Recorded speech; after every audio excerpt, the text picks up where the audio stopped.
Surrogacy is a reproductive arrangement between a woman, that is surrogate, and another woman that cannot conceive or carry a pregnancy.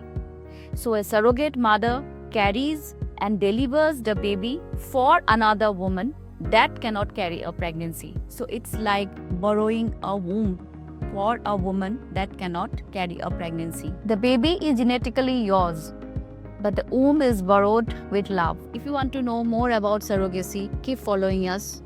We will post all the queries about surrogacy. Halor ke jingman ke jela Meghalaya, haka kerdan ke bah chatrai.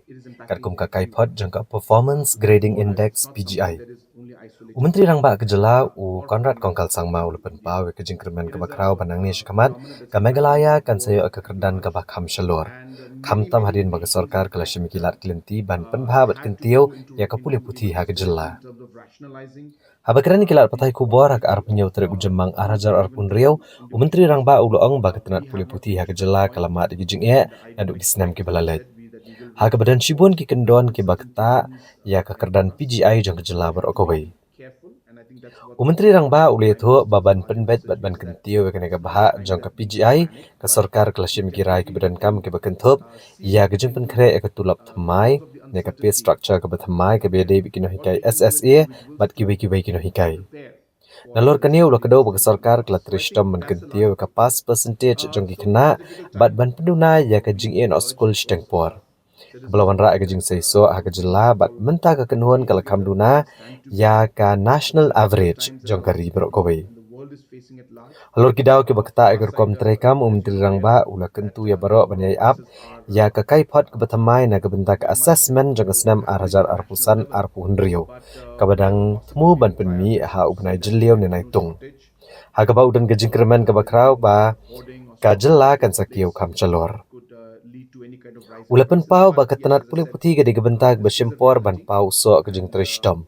Bat barok ki kam la ni kirai ki bak sorkar kelasyem hapok kalai na sau senam ki balalet ban gentio ke pulih putih ken sepeni ya ke jing mi ba ke jing kelah ke senam arajar arpusan arpuhun riau ha ke bedei bat ke jing bo kerdan ha ke PGI.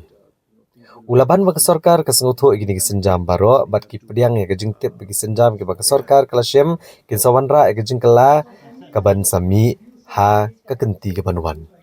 So basically, the meeting with Education Minister was for the PGI rankings, and again, I explained to Honorable Education Minister that why we will expect, and we do expect our numbers to definitely go up.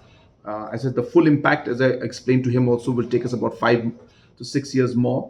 But as I said, immediately in about 2 years' time, you will see some things changing and the rankings going up. Then, of course, after we explained that part, we explained to the Honorable Minister and thanked him, of course, for the languages in the CBSE. He also discussed about the language aspect on the state, how we need to balance everything out. We discussed about different aspects of NEHU and the higher technical education in the state. So those were the basic discussions, but a lot of time went on the PGI aspect. And in fact, Honorable Minister is sending a team in this month end or maybe early next month to also further examine and look into all the works that we have done and how central government can also assist and support us to improve the steps that we've taken.